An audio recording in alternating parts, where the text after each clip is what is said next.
Alright, it appears that North Korea has done another ballistic missile test. Now, honestly, this is I think this is believed their third one in the past few weeks. I haven't covered them because it's just okay, they fired another missile.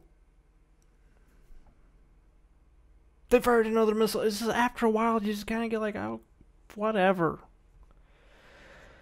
But it does bring up some issues I want to discuss. So let's get into this. All right, here's a article from Reuters.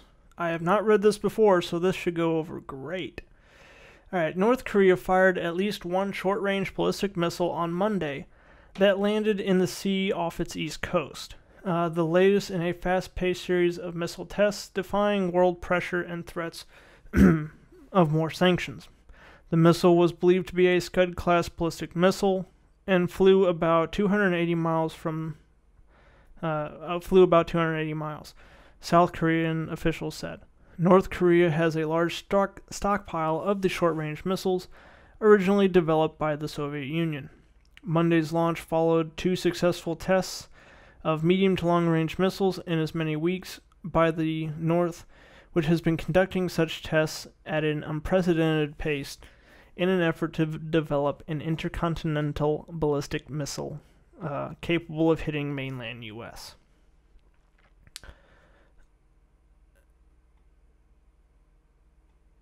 Now, I believe...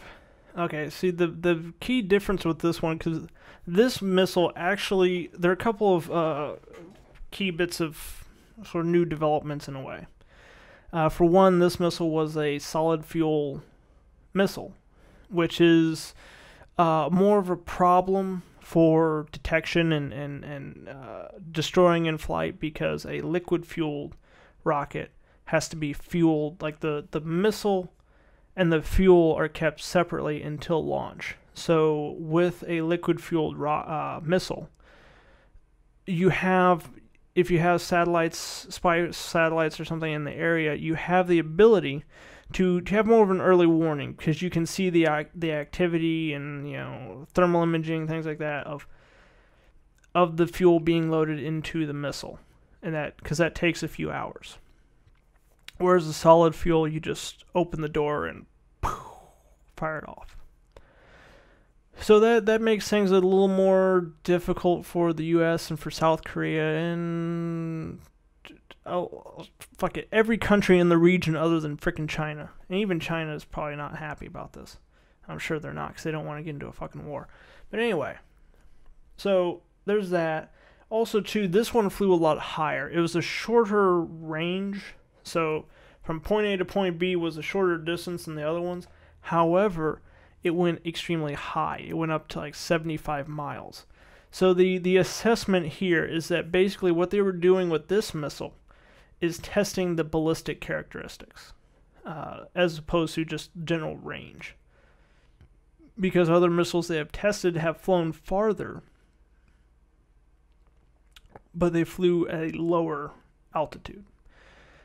And the reason being that this is significant and why they're testing it at a higher angle or a higher altitude is that's how a ballistic missile works. Is that it actually goes up into slightly up out of the atmosphere at a certain trajectory, and then basically cuts out. So the missile, the warhead, I believe, detaches. And the missile motor, the rocket motors are spent and fall away, and then the warhead sort of falls through gravity back to Earth. So it has to go through re-entry and go through the atmosphere, and they have to have it heat shielding and everything else, and they have to test that and see if it works. So that's most likely what they were testing with this missile was that functionality. So we have that. We have the multiple missile tests. We have most likely successful nuclear tests way back, at least a few years ago.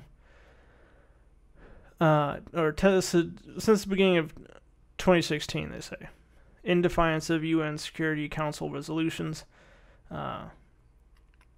Now, here's the problem with this. And this is one of those things where it's like every time these assholes fire off a missile, I'm just like, it concerns me. Or makes me very worried. Because it's kind of like the Cuban Missile Crisis. Now, what was going on in that case was that Russia was or Soviet Union was moving missiles into Cuba, and the concern was that they could launch those missiles and they would get to the U.S. before the U.S. could do anything. The flight time would be so quick. It'd take like 5 minutes or something. So the idea was like, okay, we need to get these things out, but they also have to be gotten out before they become operational, because if they're operational, well then if we go in to try to get them, they might just launch them. And see, that's the same issue that we face with North Korea. And this is why it stresses me the fuck out. Every time these assholes launch another, stop launching missiles, you pudgy bastard. Seriously, just cool it. No one wants your your friggin' shithole country, okay? Be well, have a nice life, whatever. You know, take up golf or movie making. I think his dad had a thing about movie making or something. Wasn't there something about that? I don't know. You know, just stay at home and continue stuffing your face with Snickers. Just stop doing this shit, because that's the problem we face with North Korea. It's like, okay, they're fucking crazy, or at least he acts fucking crazy. So, you know, you want to talk about the terrorists getting nuclear weapons? No, being scary. No, this is fucking scary, because this sumbitch might actually use them. And we have a lot of allies, not even counting America. We have South Korea, right the fuck there. We've got, in Japan. We've got China, which I'm sure, even though they're allies, are kind of like a little, please don't fucking do this shit. Getting a bit worried. And then there's also us. They could get a missile that could like hit Alaska or hit parts of the U.S. or potentially all of the U.S. And that's the problem. Is like, if they don't stop, eventually America, the U.S., is going to have to go in. Like basically, we have two options. We can either defuse the situation peacefully, or we can take out or invade them before those missiles, those solid fuel, nuclear capable missiles, become operational. And that is a big problem, because it's like this guy just not, this asshole, like, for one thing, we've got a potentially trigger-happy man-child in charge of both countries. At least here, there's a little more restraint put in place, a little more.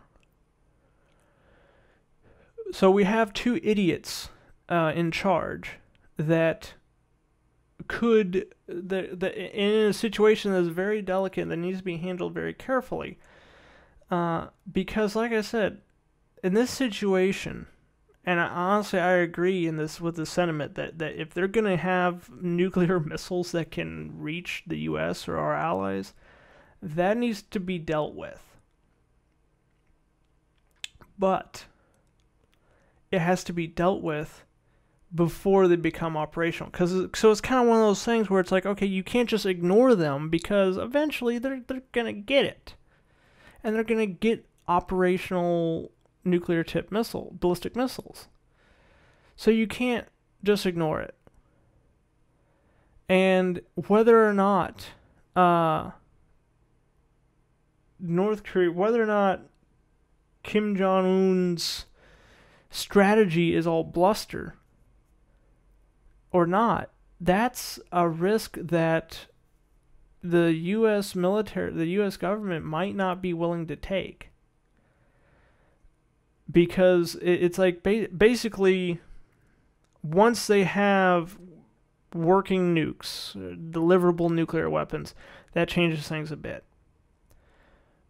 So, all out, and so basically, right now, an all-out invasion of North Korea could happen now or at any point in the future until he either has the nukes or has decided to dismantle them or quit trying to produce them. And that's, God, it's such a fucking problem. Man, I lose fucking sleep over this shit because it's just like, we do not, like, getting into a war with North Korea is just bad. Now, one advantage is not really an advantage because it involves them attacking, is that if North Korea were to attack anyone first, China more than likely would not come to their aid, according to their agreement. But still, yeah, this is, oh fuck, it's concerning. Just quit launching missiles. Seriously, Kim Jong-un, whatever your deal is, quit it. All right, you can have your little country. No one cares. All right, but don't fucking kid yourself. If you try something, if you keep going with this, at some point you're gonna get fucking steamrolled. All right. And me personally, I don't want that because it means it's going to cost us a lot of money and it's going to cost us a lot of lives and a lot of time. And it's not worth it. So, please knock it off. Go do something creative. Go feed your friggin' people instead of letting them fucking starve to death or rot in hard labor camps because they looked at you sideways. Quit being an asshole. So, that is about it for today. That's about all I got. Thanks for watching / listening. Like, comment, subscribe. And I'll see you next time.